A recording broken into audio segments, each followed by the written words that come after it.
Hallelujah. परमेश्वर के नाम की महिमा हो।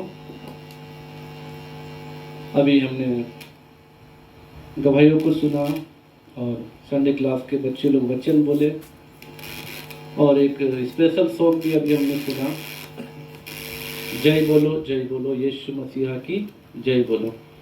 सब बातों में परमेश्वर आशीर्वाद दिए, संभाले, इसके लिए परमेश्वर को धन्यवाद।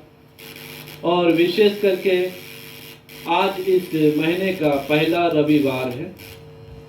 परमेश्वर बीते अप्रैल महीने में हम सभी को संभाला, सुरक्षा दिया। परमेश्वर के नाम की महिमा करते हैं। आज जो आप लोग आए हुए लोग हैं, सबको परमेश्वर आशीर्वाद दे, अनुग्रह करे। आप सबके जीवन में परमेश्वर का वचन लगातार काम करे। परमेश्वर आप सबके जीवन में लगातार अपनी भलाइयों को प्रकट करे, यही हम लोग प्रार्थना करते हैं। और आज का दिन भी परमेश्वर का वचन जो परमेश्वर ने दिया है, उस वचन को आप सभी लोग ध्यानपूर्वक सुनिए, ताकि परमेश्वर का वचन आपके जीवन में लगातार काम करने पाए। Hallelujah, hallelujah. परमेश्वर के नाम की महिमा हो। तो पिछले रविवार को हमने कुछ बातों को सीखा था, कुछ बातों को हमने जाना था। Hallelujah, hallelujah. क्या क्या बातों को हमने देखा था, सीखा था कि सुसमाचार क्या है, सुनाने को परमेश्वर ने हमें भेजा है। परमेश्वर ने हमें सुसमाचार सुनाने के लिए काम दिया है। तो मैं विश्वास करता हूँ आप लोग जरूर किसी ना किसी को परमेश्वर के विषय में बताए होंगे, सुसमाचार सुनाए होंगे, और लगातार इस काम में बढ़ते रहिए। प्रभु आप सबको आशीर्वाद देंगे। हालेलुया, हालेलुया, परमेश्वर के नाम की महिमा हो। आज के दिन भी परमेश्वर ने जो वचन दिया है, इस वचन की ओर हम जाएंगे। तो निकालेंगे, आप सभी लोग अपनी अपनी बाइबल को निकाल सकते हैं। सभी लोग निकालिए। 2 क्रॉनिकल्स चैप्टर 12 वर्स 1, दूसरा इतिहास 12 अध्याय का एक पद, कोई भी एक जन पढ़ लीजिए। दूसरा इतिहास 12 अध्याय का एक पद। परंतु जब रहूबियाम का राज्य दृढ़ हो गया और वे आप स्थिर हो गया, तब उसने और सारे इज़राइल ने यहोवा की व्यवस्था को त्याग दिया। हालेलुया, परमेश्वर के नाम की महिमा। इस वचन को एक बार थोड़ा अच्छा से आप पढ़ लीजिएगा। परंतु जब रहूब्याम का राज दृढ़ हो गया और वह आप स्थिर हो गया, तब उसने और उसके साथ सारे इज़राइल ने यहोवा की व्यवस्था को त्याग दिया। यहाँ पर राजा रहूब्याम के विषय में अभी हम सुन रहे हैं। ये राजा रहूब्याम जो है, राजा सुलेमान का बेटा था और राजा दाऊद का पोता था। हालेलुया।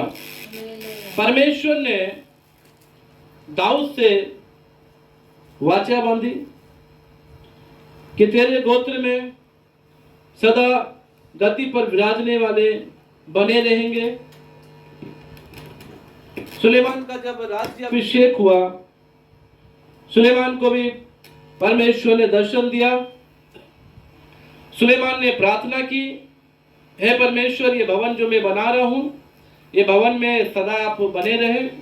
परमेश्वर ने भी सुलेमान से कहा, मेरा जो प्रार्थना इस भवन में की जाएगी, मैं सदा इस भवन में आए हुए लोगों की प्रार्थना सुनूंगा। जो जो बातें इस भवन में की जाएगी, उन बातों को मैं सुनकर पूरा करूंगा, लेकिन शर्त इतना है कि वो सब लोग मेरी व्यवस्था पर चलना चाहिए। हालेलुया, हालेलुया, परमेश्वर के नाम की महिमा। तो यहाँ पर इस बात को, जो व्यवस्था की बात जो यहाँ परमेश्वर बता रहे हैं, राजा सुलेमान को बताए। राजा सुलेमान ने भी परमेश्वर की व्यवस्था को तोड़ा था। परमेश्वर ने कहा तो मिस्र से कुछ लेन देन नहीं करना और अन्य जातियों की स्त्री से विवाह ना करना और कई प्रकार के मूर्ति पूजाओं के विषय में बताया, ये सब नहीं करना, मेरी व्यवस्था को मानना, मेरी व्यवस्था का पालन करना। तो राजा सुलेमान ने भी इस बात को छोड़ दिया, वो त्याग दिया, परमेश्वर के वचन को वो भी टाल दिया। बहुत सारी रखेलियों को, रानियों से विवाह किया, अलग अलग जाति की स्त्रियों से विवाह कर लिया, मिस्र से लेन देन किया। बहुत सारी बातें जो परमेश्वर को पसंद नहीं थी, वो सब कामों को राजा सुलेमान किया। लेकिन दाऊद के कारण परमेश्वर राजा सुलेमान को फिर भी क्या किया, क्षमा कर दिया। उसके बाद रहोबियाम आया। लेकिन आप सोचेंगे मैंने कहा क्षमा कर दिया, तो क्षमा करने का मतलब ये नहीं कि परमेश्वर क्षमा कर दिया, क्योंकि परमेश्वर तो क्षमा भी करता है, प्रेम भी करता है और न्याय भी करता है। लेकिन जब राजा सुलेमान ने ये सारी गलतियां की, उस समय परमेश्वर ने उसका जो राज्य था, जो 12 गोत्रों पर राज्य था, उस राज्य को क्या किया, वो हटा दिया। वहां पर फिर उनके जो 12 गोत्रों में से कुछ गोत्र जो है उससे अलग हो गए, उसके कर्मचारी लोग उससे विरोध करने लगे, और जो पूरा राज्य स्थिर था वो पूरा राज्य जो है धीरे धीरे खत्म हो गया। ऐसे करके परमेश्वर ने थोड़ा बहुत उससे दंड तो दिया, लेकिन पूरे रीति से उस राज्य को समाप्त नहीं किया। फिर राजा रहोबियाम आया। रहोबियाम भी आकर परमेश्वर की व्यवस्था को टाला। लोग आकर बोले कि तुम्हारे पिता ने ऐसा ऐसा किया है, आप थोड़ा सा हमारे लिए जो बोझ था वो बोझ को हल्का कर दो। लेकिन रहोबियाम ने क्या किया, अपने मित्रों की बात सुनी और उनका जो बोझ था, जो हल्का करना था, जो दया करनी थी, वो नहीं करके कठोरता की बात की। उसमें से भी कुछ लोग जो है चले गए। फिर रहोबियाम जो है अपना क्या धीरे धीरे अपना राज्य करते रहा। जब उसका राज्य बढ़ गया, यहाँ पे लिखा हुआ है 12 के एक बार और पढ़िएगा। पासी जेतिया रहोबियामो रोज दृढ़ होल आरु त्यो खोकती मोज होल तेतिया त्यो आरु त्योर खोयते गोटे इस्राएलोर जिह्वार व्यवस्था त्याग करिले। अब जब राजा रहोबियाम इस्राएलियों को लेकर राज्य करने लगा, उस समय जब रहोबियाम का राज्य बढ़ गया, चारों तरफ फैल गया, तो राजा रहोबियाम ने एक सबसे बड़ी गलती की। क्या गलती की? परमेश्वर के वचन को टाल दिया, परमेश्वर के वचन को त्याग दिया, परमेश्वर के उस अनुग्रह को भूल गया, परमेश्वर के उस प्रेम को भूल गया, और पूरे इज़राइल के साथ जो परमेश्वर ने एक वाचा बांधी थी, उन लोगों को जो परमेश्वर ने सिखाया था, पूरा इज़राइल अपने राजा के साथ परमेश्वर की व्यवस्था को क्या किया? त्याग दिया। ये बहुत बड़ी दुख की बात है। एक परमेश्वर जो आपको हर दिन चलाता है, जो आपको हर दिन संभालता है, जो आपकी गरीबी में भी आपसे प्रेम करता है, जो आपकी कंगाली में भी आपसे प्रेम करता है, वो आपके रूप को देखकर नहीं परंतु अपने प्रेम के अनुसार आपसे प्रेम करता है। जब आप गरीब होते हैं, जब आपके पास कुछ नहीं होता है, तब भी परमेश्वर का प्रेम आपके प्रति कम नहीं होता। हालेलुया। और परमेश्वर जो है प्रेम करने वाले परमेश्वर है। लेकिन जब इंसान अपनी गरीबी से धीरे धीरे उठकर अमीरी की ओर बढ़ने लगता है। आप लोग सुने होंगे ना जॉनी लीवर की गवाही, बहुत सारे लोग सुने होंगे। जॉनी लीवर खुद बताते हैं, जब वो एक चौल में रहते थे, जो दुनिया का सबसे बड़ा स्लम एरिया है, जो झुग्गी झुपड़ी, उस जगह में जॉनी लीवर जब रहते थे, उस जगह से जब उसके अंदर एक टैलेंट, नाचने गाने का, ड्रामा करने का, एक्टिंग करने का टैलेंट आया, वो खुद अपनी गवाही में बताते हैं। ऐसे करते करते करते करते वो एक्टर बन गए। एक्टर बनने के बाद उनके शोहरत, पैसा सब मिलने लगा, सब कुछ अच्छा होने लगा। उन्होंने खुद कहा कि बस में जाने के लिए उनके पास टिकट नहीं होती थी, लेकिन फिर वो क्या एसी बस में जाने लगे और प्लेन में जाने लगे और फिर जो है अपना जीवन को अच्छे से बिताने लगे। जब उनके पास पैसा, शोहरत, धन दौलत, जब सब कुछ आ गया, तब वो धीरे धीरे धीरे धीरे परमेश्वर को भूल गए। ये एक सबसे बड़ा, अगर बोला जाए तो मनुष्य के लिए एक सबसे बड़ा परीक्षा का एक समय ऐसा ही आता है जब वो धनवान बनता है। जब वो अपनी गरीबी से उठकर जब ऊंचाई की ओर बढ़ता है, तब उसके पास एक परीक्षा आती है। उस समय उस व्यक्ति को स्थिर रहने के लिए ही जो है परमेश्वर का वचन कहता है, क्योंकि परमेश्वर का वचन कहता है धनवान लोग कभी भी स्वर्ग के राज्य में प्रवेश नहीं कर पाएंगे। क्यों धनवान के विषय में ऐसा कहा जाता है? क्योंकि जो धनवान व्यक्ति है उसको किसी चीज की कमी नहीं होती। वो चाहे तो कुछ भी खरीद सकते हैं, वो चाहे तो कुछ भी कर सकते हैं, वो चाहे तो कुछ भी जहां मन चाहे वहां जा सकते हैं। आप लोग सुने होंगे बड़े बड़े लोग, हम लोग तो देखिए एक कप चाय पीते 10 रुपए का, कॉफी पीते 15, 20, 25 रुपए का। लेकिन ज्यादातर बड़े बड़े लोग कि अगर चाय का कप का जो रेट, जो दाम है, कुछ लोग बोलते 2-2 हजार रुपए की चाय पीते हैं लोग। एक कप चाय का रेट 2000 रुपया। सोचिए इतना पैसा है उनके पास, 2000 की चाय पीते हैं, सोने का जो गहना उसको लाद कर रखते हैं, वो अच्छे अच्छे महंगे ड्रेस पहनते हैं। हम लोग ज्यादा से ज्यादा ड्रेस क्या करेंगे? 500, 600, 1000 रुपया, 2000 रुपया, इससे ज्यादा तो हम लोग नहीं खरीद सकते, नहीं पहन सकते। लेकिन धनवान क्या करेंगे? उनका ड्रेस का दाम अगर पूछा जाए 2 लाख रुपया, किसी का 4 लाख रुपया, ऐसे ऐसे वो लोग इतने इतना रेट का, इतना इतना महंगा ड्रेस पहनते हैं, क्योंकि उनके पास कमी नहीं है। अगर आप उनको बोलने जाए कि यीशु आपसे प्रेम करते हैं, वो बोलेंगे कौन यीशु है और किस चीज की कमी है जो उसके पास, जो यीशु के पास वो आएगा। इसलिए परमेश्वर का वचन कहता है कि धनवान का स्वर्ग के राज्य में प्रवेश करना क्या है? बहुत कठिन है, बहुत कठिन है, बहुत कठिन है। और लोग इसी जगह पर गिर जाते हैं। बाइबल कहती है, आप तीमुथियों की पत्री अगर पढ़ेंगे तो 6 अध्याय का 10 पद में लिखा हुआ है, पहला तीमुथियो, शायद पहला तीमुथियो,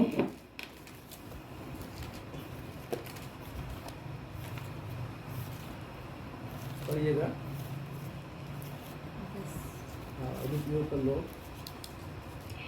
क्योंकि रुपए का लोभ सब प्रकार की बुराइयों की जड़ है, जिसे प्राप्त करने का प्रयत्न करते हुए बहुतों ने विश्वास से भटक कर अपने आप को नाना प्रकार के दुखों से छलनी बना लिया है। हालेलुया, हालेलुया, परमेश्वर के नाम की महिमा हो। यहाँ पर लिखा हुआ है रुपये का लोभ सब प्रकार की बुराइयों का जड़ है। रुपया क्या है? धन दौलत, ऐशो आराम क्या है? हर एक प्रकार की बुराई करने के लिए एक शैतान का हथियार है।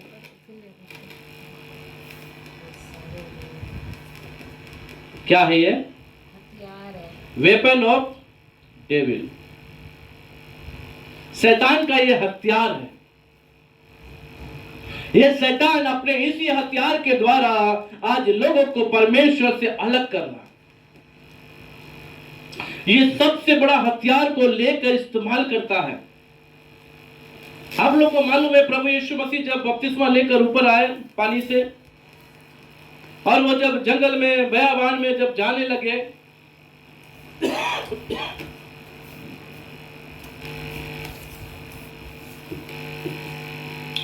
उस समय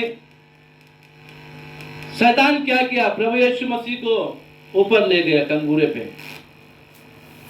सारे दुनिया का ऐशो आराम, बेवक, सोना चांदी सब कुछ दिखाकर बोला, ये मैं तुम्हें दे दूंगा, मुझे प्रणाम कर। इस धन दौलत के द्वारा आज लोग जो गिर रहे हैं, वो शैतान के इस हथियार का सामना नहीं करते, या इस हथियार को वो पहचानते नहीं है। हालेलुया।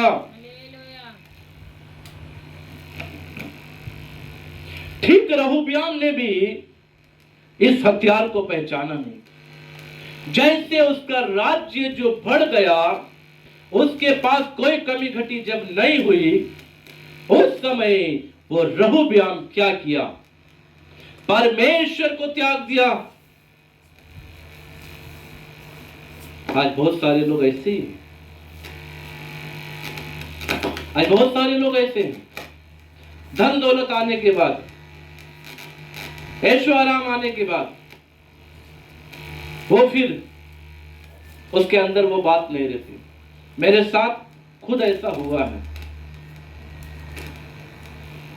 मेरे साथ के जो एक सर्कल में हम लोग सेवा करने वाले सेवक, उनका नाम तो मैं नहीं बताऊंगा, लेकिन जब वो उनके पास एक भी बिलीवर नहीं थे, एक भी विश्वासी नहीं थे, मैं भी नया नया मिनिस्ट्री में सेवकाई में गया था, तो हम दोनों को आपस में हम लोग एक दूसरे से अपनी बातों को हम लोग बताते थे, मिलते थे, बात करते थे। हम दोनों फोन भी करते थे। वो भी बताते थे कि अभी हमारा इधर कलिसिया में ज़्यादा विश्वासी नहीं आ रहे, कुछ लोग नहीं है। मैं भी नया नया गया था, हम लोग भी बोलते थे इधर भी सेवा में अभी ज़्यादा कोई लोग नहीं है। ऐसे बात करते रहते थे हम लोग बीच बीच में। जब हमारे भी कुछ लोग आने लगे और उनके भी कुछ लोग आने लगे, फिर भी हम लोग बात करते थे। एक ही सर्कल में थे, एक ही सर्कल में होने के बावजूद हम लोग मिलते भी थे, बात भी करते थे। लेकिन जब उनके पास कुछ लोग जो दशमांश देने वाले कुछ लोग उनके पास जब इकट्ठा हो गए और उनको दशमांश भी समय समय पे कोई लोग खुद बोलते थे, विश्वासी लोग उनके विश्वासी बोलते थे, मैं अपने पास्टर को इतना दशमांश देता हूँ, 1600 रुपया। एक व्यक्ति बोला 1600 रुपया देता हूँ, कोई बोला इतना देता हूँ। और खुद पास्टर भी बोलते कि हमारे विश्वासी लोग हमारे लिए सब कुछ करते हैं। जब इतना सब कुछ उनके पास उन्नति होने लगी, तब जब मुझसे जो बात करने वाला व्यक्ति मेरे साथ घमंड से बात करना शुरू कर दिया। हालेलुया। मेरे साथ घमंड से बात करना शुरू कर दिया। मैं जब उनसे बात करता था, मैं जब बोलता था, तब ऐसे निकल के चले जाते थे, बात नहीं करते थे। क्यों? क्योंकि उनके विश्वासी बढ़ना शुरू हो गए, देने वाले लोग शुरू हो गए, उनके बाद पैसा आना शुरू हो गया, उनकी हर जरूरत पूरी होने शुरू हो गई, अब कोई कमी घटी नहीं रह गई। मैंने अपनी पत्नी से भी कहा, देखो ये व्यक्ति जो है, हम लोग बात करने वाले थे, आज पैसा होने के कारण मुझसे ठीक से बात भी नहीं कर रहा। क्यों ऐसा है? ये उनकी गलती नहीं है, वो शैतान जो उनके मन में बात किया, वो शैतान के बात को नहीं समझकर वो घमंड से भर गया। और मैं ऐसा तो नहीं बोलूंगी व्यवस्था को त्याग दिया, लेकिन परमेश्वर का वचन जो था उसके अंदर वो थोड़ा सा तो डामाडोल हुआ। क्योंकि ये चीज जो है शैतान बहुत ज्यादा लोगों के लिए इस्तेमाल करता है। आज आप देखेंगे जगह जगह में जब नए नए लोग पास्टर लोग जाते हैं, जब कुछ नहीं होता तो सब आपसे बात करेंगे, मिलेंगे, सब कुछ करेंगे। लेकिन जैसे जैसे उनकी सेवा बढ़ना शुरू हो जाएगी, पैसा आना शुरू हो जाएगा, दशमांश आना शुरू हो जाएगा, विश्वासी आना शुरू हो जाएगा, वो आपसे बात नहीं करेंगे, अच्छा से बात नहीं करेंगे, आपसे मिलेंगे ठीक से नहीं, आप कुछ बोलेंगे वो कुछ बोलेंगे, आप उनसे बोलने जाएंगे वो इधर चले जाएंगे। क्योंकि लोगों की फितरत शैतान जानता है और उसको उसी में फंसा देता है। यहाँ पर रहोबियाम ने भी ऐसा ही किया। वो परमेश्वर को ही भूल गया, परमेश्वर की व्यवस्था को ही तोड़ दिया, परमेश्वर की व्यवस्था को त्याग दिया। क्यों त्याग दिया? जब इसके पास सब कुछ जो या राज्य जो इसका था वो स्थिर हो गया, उस समय ये क्या किया, परमेश्वर की व्यवस्था को त्याग दिया। फिर आप पढ़िए इसी 12 का 5 पद पढ़िएगा।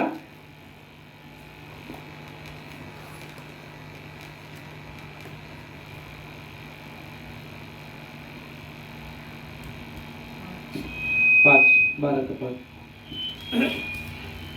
तब अमस्या नबी रहोबियाम और यहूदा के हाकिमों के पास, जो सीसाक के डर के मारे यरूशलेम में इकट्ठा हुए थे, आकर कहने लगा, यहोवा यूं कहता है कि तुमने मुझको छोड़ दिया है, इसलिए मैंने तुमको छोड़ कर सीसाक के हाथ में कर दिया है।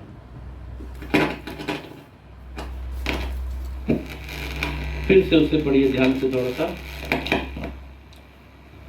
जब अमस्या नबी रहोबियाम और यहूदा के हाकिमों के पास, जो सीसाक के डर के मारे यरूशलेम में इकट्ठा हुए थे, आकर कहने लगा, यहोवा यूं कहता है कि तुमने मुझको छोड़ दिया है, इसलिए मैंने तुमको छोड़कर सीसाक के हाथ में कर दिया है। परमेश्वर का वचन कहता है, आज आप सभी लोग कान खोल के सुनिए, ध्यान पूर्वक सुनिए, मन लगाकर सुनिए। परमेश्वर का वचन कहता है, तुमने मुझे जो छोड़ दिया है, तो मैं क्या किया हूं, मैं भी तुम्हें छोड़ दिया। परमेश्वर का वचन कहता है, जब तुमने मुझे त्याग दिया तो मैं भी तुम्हें त्याग दिया। जब तुम मुझे अपना नहीं समझते तो मैं भी तुम्हें अपना नहीं समझता। जब तुम मुझे अपना परमेश्वर नहीं समझते तो मैं भी तुम्हें अपना बेटा बेटी नहीं समझता। आज तुम्हारे पास कुछ नहीं था, तुम गरीबी की हालत में थे, तुम कंगाली में थे, तुम मांगने वाले थे, तुम ऐसे कंगाली में थे कि तुम्हारे पास खाना नहीं होता था। आज तुमको मैं घूरे से उठाकर जब चट्टान पे बिठा दिया, आज तुमको मैं जब ऊंचा कर दिया, तो तुम मुझे भूल गए, उस परमेश्वर को जो तुझसे सबसे ज्यादा प्रेम किया। तुम्हारे माँ से, तुम्हारे पापा से, तुम्हारे भाई से, तुम्हारे बहन से, रिश्तेदारों से सबसे बढ़कर प्यार करने वाला जो है वो हमारा परमेश्वर है मेरे प्रियो। हालेलुया। आज आपको सब भूल सकते हैं, आज आपको सब छोड़ सकते हैं। आप अपनी कोई भी समस्या बताएं, आपके रिश्तेदारों में से आपको कोई मदद करने वाले नहीं होंगे। आप कितना भी रोना रोइए, आप कितना भी बोलिए, कहानी सुनाइए, आप कितना भी अपना दर्द को लोगों को बताइए या अपने रिश्तेदार को बताइए, वो आपके दर्द को सुनेंगे नहीं, वो मजाक बनाएंगे। हमारे साथ भी ऐसा होता है। हम जब सच्ची घटनाओं को बताते हैं, हमारे जीवन की बातों को बताते हैं, हमारे सेवकाई की बातों को बताते हैं, हमारे पारिवारिक बातों को जब बताते हैं, लोग सोचते हैं कि ये झूठ बोल रहे, पैसा मांगता है। उनका विचार ऐसा होता है कि पैसा मांग रहे, अपने सेवकाई में झूठ बोल के पैसा मांग रहे हमसे। इनके कोई बीमारी नहीं है, झूठ बोल के पैसा मांगते हैं। इनकी कोई समस्या नहीं है, झूठ बोलते हैं। ऐसा लोग हमारे प्रति ऐसा सोचते हैं, लेकिन परमेश्वर आपको नहीं छोड़ेगा। जब आप परमेश्वर पे विश्वास करके चलते रहेंगे, परमेश्वर आपको नहीं छोड़ेगा। लेकिन रहोबियाम ने परमेश्वर को जब छोड़ा तो परमेश्वर का वचन कहता है, मैं तुम्हें क्या किया हूं, छोड़ दिया, और छोड़कर क्या किया हूं पता है, राजा सीसक के हाथ में दे दिया हूं। अब सीसक ही तुम्हें बताएगा क्या करना है क्या नहीं। अब सीसक ही तुम्हारे घमंड को तोड़ेगा। अब तुम जो पैसे के घमंड में आकर, सामर्थ के घमंड में आकर, या और किसी चीज के घमंड में आकर तुम जो अपने परमेश्वर को भूल गए हो और मुझे त्याग दिया, तुम अपना मनमाना जीवन जब जीना शुरू कर दिए हो, तो ठीक है, आज से मैं भी तुम्हें छोड़ देता हूं। पता है आप लोग को, राजा साउल के विषय में मैं आपको बताता हूं। जब राजा साउल को परमेश्वर ने छोड़ दिया, उस समय वो एक पागल के समान हो गया।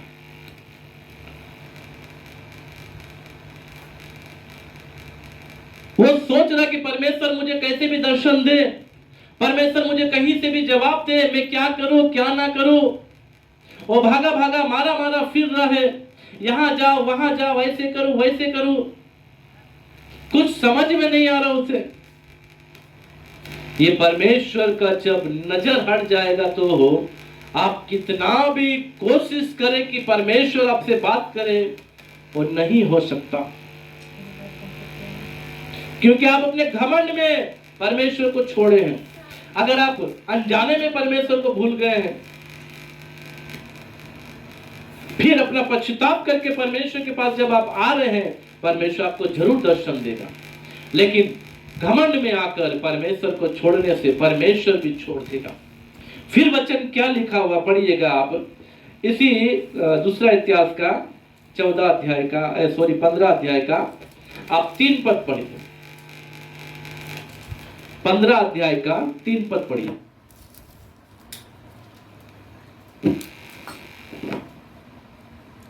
बहुत दिन इस्राएल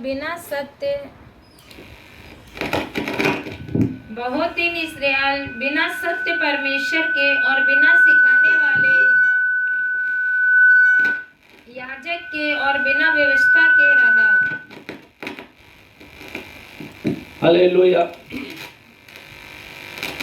परमेश्वर के नाम की महिमा हो। यहां पर लिखा हुआ है, बहुत दिन इस्राएल बिना सत्य परमेश्वर के और बिना सिखाने वाले याजक के और बिना व्यवस्था के रहा। जब इस्राएल परमेश्वर से फिर जाता था, जब इस्राएल परमेश्वर से फिर गया, परमेश्वर ने भी उसे छोड़ दिया, इसलिए यहां पे लिखा हुआ है वो याजक के बिना रहा, सच्चा परमेश्वर के बिना रहा, सच्चा व्यवस्था के बिना रहा। आज बहुत सारे लोग ऐसे ही हैं, आज बहुत सारे मसीह लोग भी ऐसे हैं जो क्रिश्चियन कहते हैं अपने आप को या मसीह कहते हैं अपने आप को, आज वो लोग भी ऐसे ही हैं। आज वो बिना सत्य परमेश्वर के रहे, वो सोच तो रहे कि वो बाइबल पढ़ रहे हैं, वो सोच तो रहे हैं कि मैं प्रार्थना कर रहा हूं, लेकिन क्या सच में उसके पास परमेश्वर है? क्या सच्चा ईश्वर की आराधना वो कर रहे हैं? क्या सच्चे ईश्वर के वचन को मान रहे हैं? और लिखा हुआ वो सच्चे याजक के बिना, एक जो गाइडेंस करने वाला जो पास्टर या लीडर्स जो है, जो परमेश्वर ने ठहराया है, वो सच्चा पास्टर के बिना आज बहुत सारे लोग अपना जीवन को ऐसे ही बर्बाद कर रहे हैं। सत्य पास्टर नहीं है उनके पास में, सच्चाई बताने वाला पास्टर नहीं है। वो नाम के लिए पास्टर तो है, गिरजा चलाने वाला पास्टर तो है, प्रार्थना करने वाला पास्टर तो है, लेकिन उनको सच्चाई बताने वाला, उसके अंदर जो काम होना चाहिए, जो परमेश्वर ने बताया, वो सच्चाई को नहीं बताकर वो उनको उनके ही ढंग से चला रहा। वो जैसा चाह रहे वैसा ही चल रहा, वो जैसा पहन रहे वैसा पहनने दे रहे, वो जैसा कलीसिया में आ रहे वैसा ही आ रहे, वो एकदम मरे हुए लोग के समान बैठे हुए तो बैठे रहने दे रहे हैं। उनका काम क्या, आया प्रचार किया, अपना घर चले गए। इसीलिए बिना सत्य याजक के लोग भी आज हैं, उनको सच्चाई बताने वाला। आज बहुत सारे लोग ऐसे हैं, उनको मालूम नहीं है बहुत सारे वचनों को। आज बहुत सारे ऐसे लोग हैं, उनको बाइबल की किताब के नाम नहीं मालूम। आज बहुत सारे ऐसे लोग हैं, बाइबल में जो लेखक लोग हैं उनके विषय में नहीं मालूम।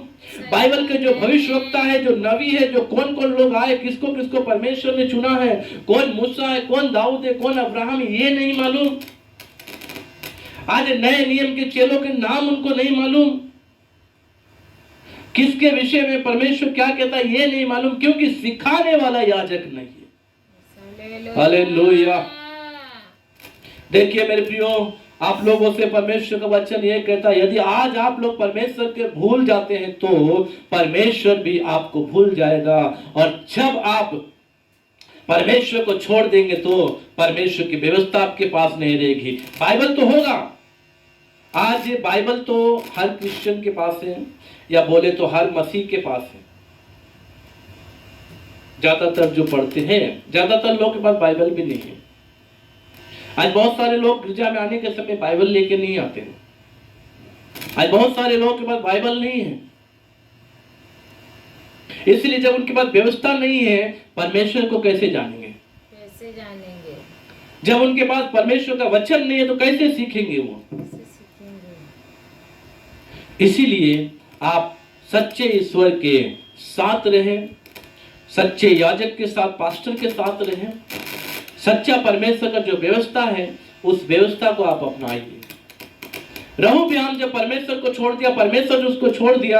यहाँ पे लिखा हुआ बहुत दिन हो गए कि इज़राइल बिना सत्य परमेश्वर के रहा, बिना सत्य वचन के रहा, बिना सत्य याजक के रहा,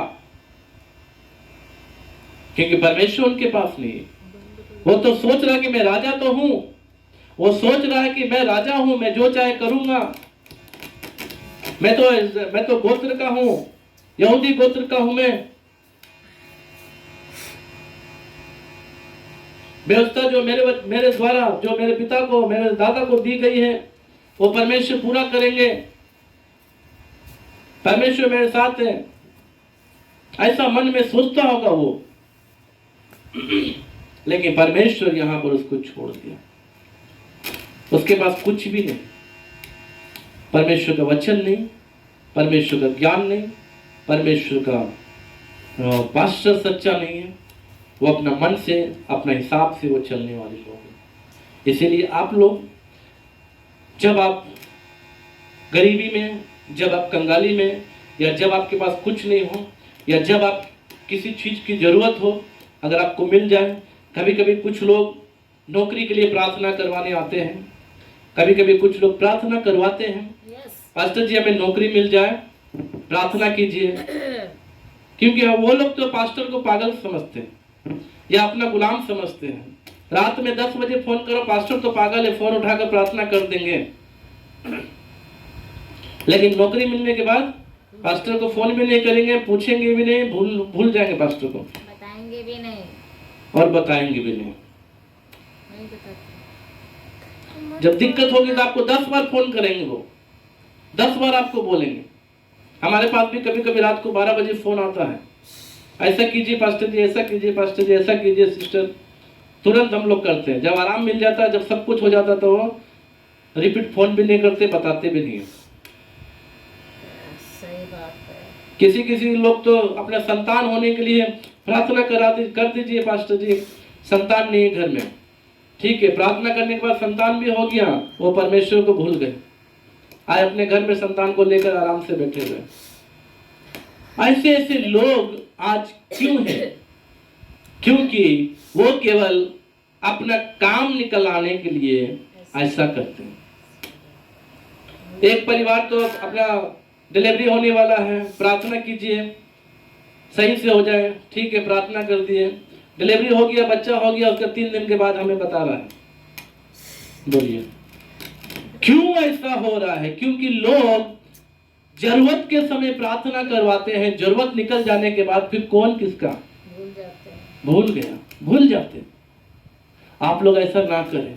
यदि आप परमेश्वर को भूल जाएंगे तो परमेश्वर के बाद आपको कोई संभालने वाला नहीं होगा।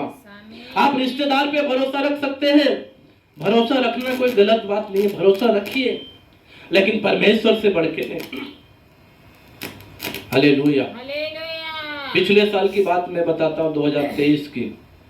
मेरी पत्नी को बहुत ज्यादा तबीयत खराब हो गई, बहुत सीरियस हालत, मतलब मरने पर थी, समझ लीजिए मरने के जैसा ही हो गई। डॉक्टर से पूछे क्या है, क्या समस्या? ज्यादा कुछ नहीं, बीपी की समस्या है। हमने भी अपने ऊपर अधिकारियों को बताया, वो लोग भी उतना सीरियस नहीं लिए। बीपी मतलब एक दवा खाओ ठीक हो जाएगा, वो लोग भी सीरियस नहीं लिए।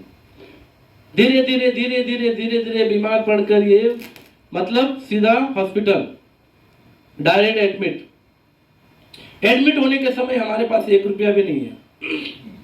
हमने बताया अपने ऊपर के लोगों को, ऐसा बात है, बड़े हॉस्पिटल में हम लोग आए हैं, कम से कम 20,000 रुपये का खर्चा आएगा, कुछ हमारा मदद कीजिए।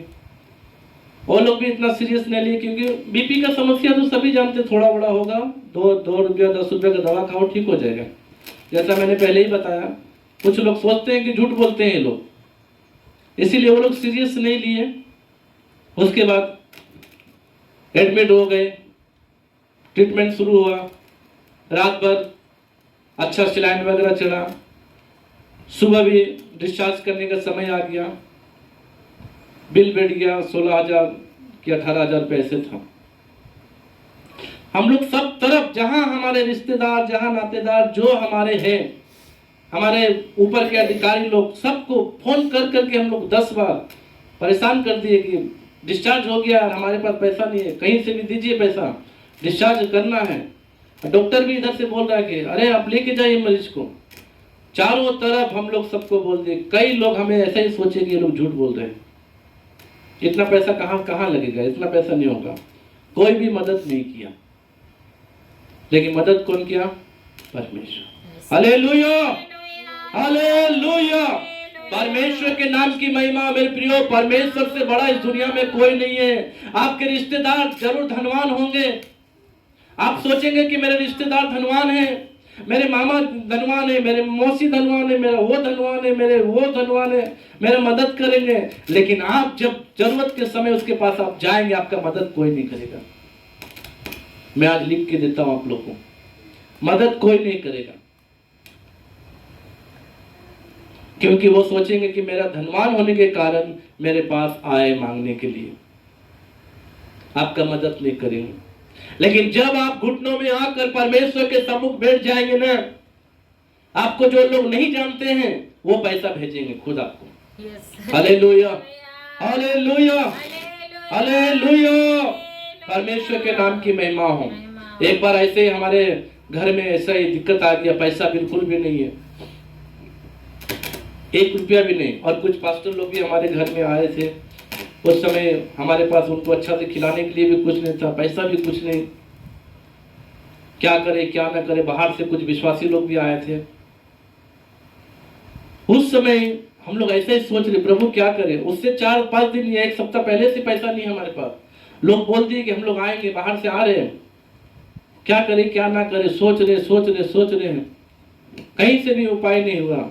लेकिन लास्ट में खुद परमेश्वर हमारे लिए 4-4.5 हजार रुपये का हमारे लिए इंतजाम करके दिया। Hallelujah, hallelujah. इसलिए आप जब छोटी सी दशा में होते हैं, आपका काम पूरा हो जाता है, उस समय आप परमेश्वर को ना भूलें। उस समय आप घमंड भरा बात ना बोले। उस समय आप सोचेंगे कि मेरा काम तो हो गया है, अब क्या करना, ऐसा सोचेंगे। ठीक है, कोई बात नहीं है। परमेश्वर कौन है मैं आपको बताता हूं। परमेश्वर एक चट्टान के समान है। आप चट्टान को कितना भी मारे, उसको कुछ भी नहीं होगा। लेकिन अगर चट्टान टूट के आपके ऊपर गिर गया तो क्या हो जाएगा? मर जाएंगे, दब जाएगा, चोट लग जाएगी। तो परमेश्वर से बगावत ना करें, मैं यही कहना चाहता हूं। परमेश्वर से लड़ाई झगड़ा ना करें। परमेश्वर को किसी बात में दोषी देकर परमेश्वर से अलग ना हो, क्योंकि इसमें परमेश्वर का कुछ नहीं जाएगा। परमेश्वर तो जहां है वहीं रहेंगे, जाएगा आपका, नुकसान होगा आपका।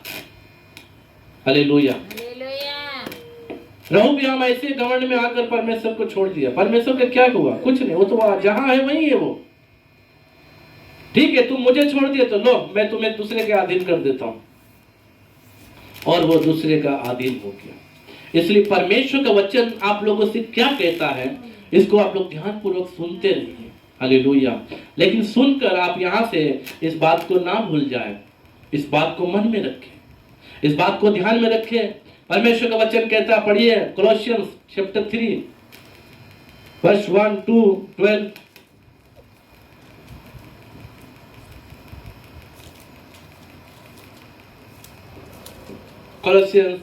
कुलुस्सियों की पत्री 3 अध्याय, उसका 1 पद 2 पद। अतः जब तुम मसीह के साथ जिलाए गए तो स्वर्गीय वस्तुओं की खोज में रहो, जहां मसीह विद्यमान है। और आप जब मसीह के साथ जिलाए गए हैं तो परमेश्वर का वचन क्या कहता है? स्वर्गीय वस्तुओं की खोज में रहो। किसकी खोज में रहना है? स्वर्गीय वस्तु। हालेलुया। आपको स्वर्गीय वस्तु की खोज में रहना है। स्वर्ग की वस्तु का मतलब क्या है? स्वर्ग में तो धन दौलत सब कुछ है, वही वस्तु चाहिए ये नहीं। हमें स्वर्ग में जो परमेश्वर हमारे जो घर तैयार किए हैं उस घर के खोज में रहे। उस घर में हम कैसे प्रवेश करें, उस घर में हम कैसे पहुंचेंगे, उस घर में जाने के लिए हमें क्या क्या करना पड़ेगा, इसकी खोज में रहे। हालेलुया। 2 पद में लिखा हुआ, पढ़िएगा। पृथ्वी पर की नहीं परंतु स्वर्गीय वस्तुओं पर ध्यान लगाओ।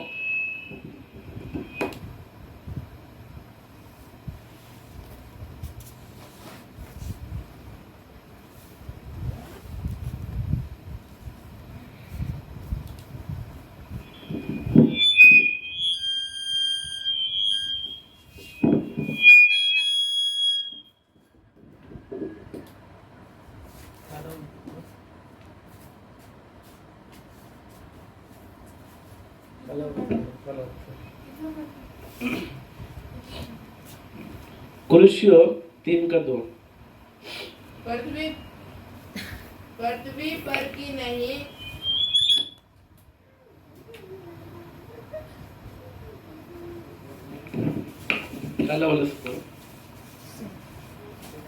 पीछे जाओ।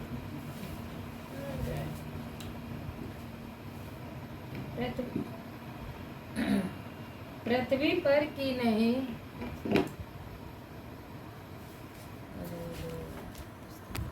आमीन। धन्यवाद। पृथ्वी पर की नहीं परंतु स्वर्गीय वस्तुओं पर ध्यान लगाओ। यहाँ पे लिखा हुआ है पृथ्वी पर की नहीं आमीन। परंतु स्वर्गीय वस्तुओं पर ध्यान लगाओ। हालेलुया। हालेलुया। परमेश्वर के नाम की महिमा हो। महिमा हो। पृथ्वी पर जो चीजें हैं उन चीजों पर ध्यान ना लगाएं। लेकिन अब आप सोचेंगे पास्टर बोल रहे पृथ्वी पर जो चीज है उस पर ध्यान ना लगाओ, तो हमें घर नहीं बनाना है, हमें कपड़ा नहीं पहनना है, हमें अच्छा ड्रेस नहीं खरीदना है, हमें खाना नहीं खाना है, तो हमें ये ऐसा नहीं करना है। ये सब बातें नहीं है। जो बातें आपको परमेश्वर से अलग करती है, हालेलुया, हालेलुया। पृथ्वी की जो चीज जो आपको परमेश्वर से अलग करती है, जैसा भेदभाव, झगड़ा, विरोध, परमेश्वर की आज्ञा का उल्लंघन, परमेश्वर को छोड़ के दूसरी चीजों की आराधना करना, परमेश्वर को छोड़ के अपना मनमाना जीवन जीना, परमेश्वर जो कहता वो बात को नहीं मानना, नशा करना, पाप करना, व्यभिचार करना, बुराई करना, ये सारी चीजों को छोड़कर आप स्वर्ग की चीजों पर ध्यान लगाएं। परमेश्वर का वचन में जो लिखा उसको नहीं मानना, प्रार्थना में नहीं आना, आज नहीं कल चल जाएंगे, 2 दिन नहीं तो इस संडे नहीं तो अगले संडे में चले जाएंगे, ऐसा नहीं करना चाहिए। ये सब पृथ्वी की चीजें हैं। आज दोस्तों के साथ घूमने जाएंगे, आज छुट्टी का दिन है, आज वहां चले जाएंगे, ये सब पृथ्वी की बातें हैं। दोस्त बुलाते हैं, दोस्त के साथ जाना चाहिए, घूमना चाहिए, परमेश्वर को भूल गए, दोस्त जो काम करने बोला वो कर रहे हैं, बुराई की बातों को कर रहे हैं, ये सब चीज पृथ्वी की चीजें। ये सारी चीजों को परमेश्वर का वचन कहता है छोड़ दीजिए। 5 पद में क्या लिखा हुआ है देखिए, ध्यान से सुनिएगा। एक एक वचन जो आप लोग को बताया जा रहा है, ये सब परमेश्वर की तरफ से लिया हुआ दिया हुआ वचन जो है वही बताया गया, मेरी तरफ से कुछ भी नहीं है। मैं आपको देखकर, आपकी कमियों को सोचकर, आपकी कमियों को जानकर आपको बता रहा हूं, ऐसा मत सोचिएगा आप लोग। परंतु आप लोग ध्यान पूर्वक इस वचन को सुनिए जो परमेश्वर का वचन कहता है। इसीलिए अपने उन अंगों को मार डालो जो पृथ्वी पर है, इसीलिए अपने उन अंगों को मार डालो जो पृथ्वी पर है, अर्थात व्यभिचार, अशुद्धता, दुष्कामना, बुरी लालसा, लोभ, जो मूर्ति पूजा के बराबर है। 6 भी पढ़िए। इन्हीं के कारण परमेश्वर का कोप आज्ञा न मानने वालों पर पड़ता है। देखिए यहाँ पर साफ साफ लिखा, बाइबल में ऐसा लिखा हुआ है, बाइबल बता रही मैं अपने से कुछ भी नहीं बोल। यहाँ पर लिखा हुआ पृथ्वी में जो आपके अंग है, अब पृथ्वी में तो हमारा शरीर का अंग देखिए, हाथ, आंख, नाक सब कुछ है। इसको क्या, इसको बता रहा क्या परमेश्वर? हालेलुया। लेकिन आपके अंदर की जो इच्छाएं है, जो आपके अंदर की जो बुरी लालसाएं है, जो आपके अंदर का जो बैर भाव, क्रोध, जो जलन है, नफरत है, डाह है, ये किसके समान बता रहा? पता, आप तो सोच रहे हैं मैं तो मूर्ति पूजा नहीं कर रहा हूं, मैं तो ऐसा नहीं कर रहा हूं, मैं तो एक अच्छा मसीह हूं। लेकिन वचन कहता है ये सब काम किसके समान है? मूर्ति पूजा के समान। मूर्ति पूजा के समान। इसलिए वचन में लिखा हुआ 5-6 फिर से एक बार ध्यान से पढ़िएगा अच्छा से। एतेके तुमा लोके प्रतिबित थोका नीच नीच अंग प्रत्यंग जीव बेविसार अकुस्ता कामोभिलाप कुअभिलाय आरु लोभ अर्थात देव पूजा खेई कोको लोके मोरी पेलुआ। यहाँ पर जो अंग जो है उसे मार डालने के लिए बताया। पृथ्वी पर के अंग है ये, पृथ्वी पर की बातों को लिए बताया जा रहा। इसलिए कुलस्सियों में हमने 2 में देखा, पृथ्वी की नहीं परंतु स्वर्ग की वस्तुओं पर ध्यान लगाओ। स्वर्ग का परमेश्वर आपको क्या करने के लिए बोल रहे हैं, उस बात पे ध्यान लगाओ। हालेलुया। आज समय बहुत ज्यादा हो गया है, वचन बोलने के लिए अभी बहुत सारे वचन बाकी हैं, क्योंकि जब परमेश्वर अपनी बातों को बताना शुरू करते हैं उस समय परमेश्वर बताते रहते हैं। Hallelujah, hallelujah. इसलिए आप लोग ध्यान पूर्वक परमेश्वर के वचन को सुनिए, परमेश्वर के वचन पे चलिए, परमेश्वर के वचन के अनुसार अपना जीवन को व्यतीत कीजिए। परमेश्वर आप लोग को आशीर्वाद देंगे। एक वचन में पढ़ाकर समाप्त करना चाहता हूं। बताने के लिए बहुत सारी बातें हैं, आप पढ़िए इसी 2 इतिहास 12 अध्याय को फिर से एक बार निकालिए, और एक जन कुलस्सियों 3:16 बाद में पढ़िएगा। पहले इतिहास पढ़िए, इतिहास जो हम लोग 12 अध्याय पढ़े थे, 2 इतिहास 12 अध्याय आप लोग निकालिए और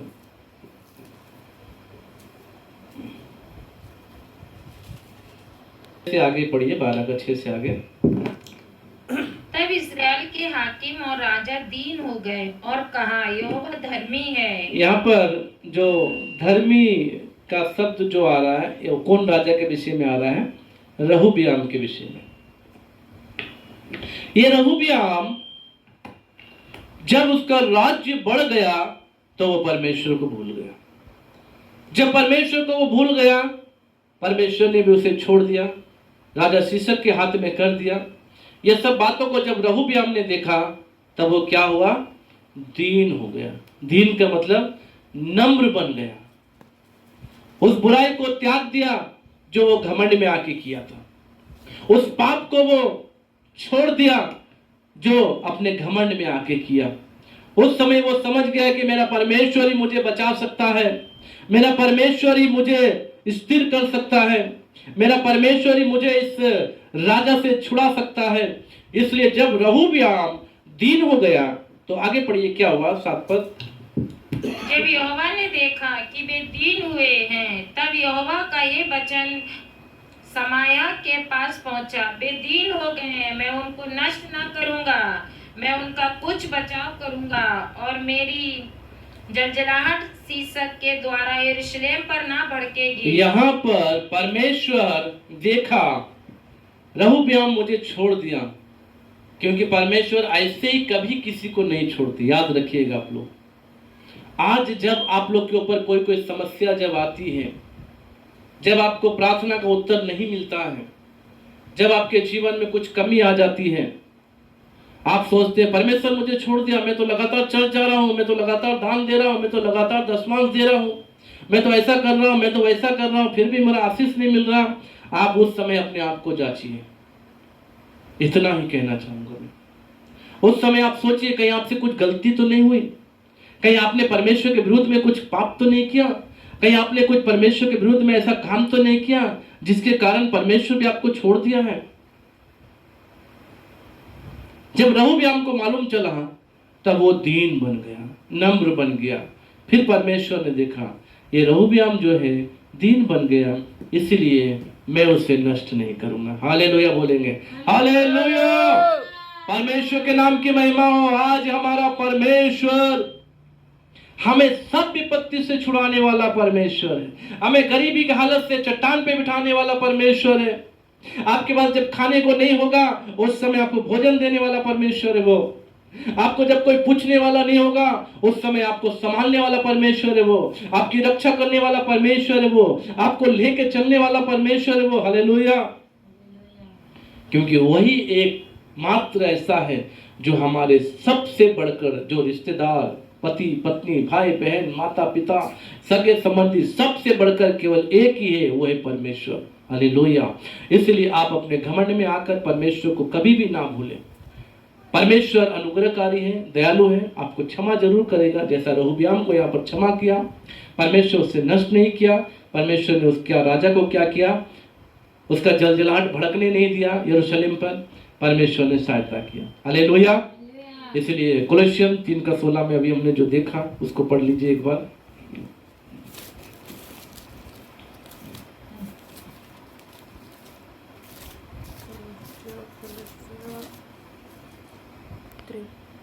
मसीह की शांति, जिसके लिए तुम एक देह होकर बुलाए भी गए हो, तुम्हारे हृदय में राज करे और तुम धन्यवादी बने रहो।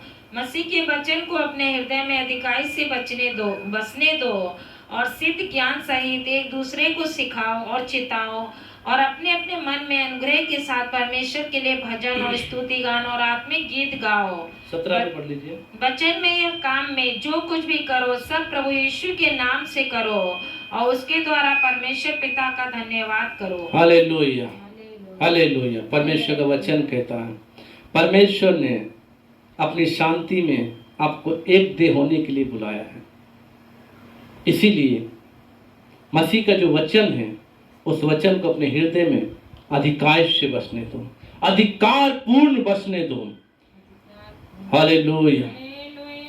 उस वचन को किसी के कारण आप अपने जीवन से अलग ना करें। उस वचन के द्वारा आप अपना जीवन को व्यतीत करें। परमेश्वर का वचन कहता, वचन में या काम में जो कुछ भी आप करो केवल प्रभु यीशु मसीह के लिए करो। आप जो कुछ भी करते हैं, छोटा से छोटा काम करते हैं, प्रार्थना करके कीजिए। आप छोटा से छोटा काम करते हैं, परमेश्वर को धन्यवाद देकर कीजिए। आपका छोटा से छोटा काम में उन्नति होता है, परमेश्वर को धन्यवाद दीजिए। आपसे जो बन पड़ता है परमेश्वर की सेवा के लिए आप कीजिए। हालेलुया।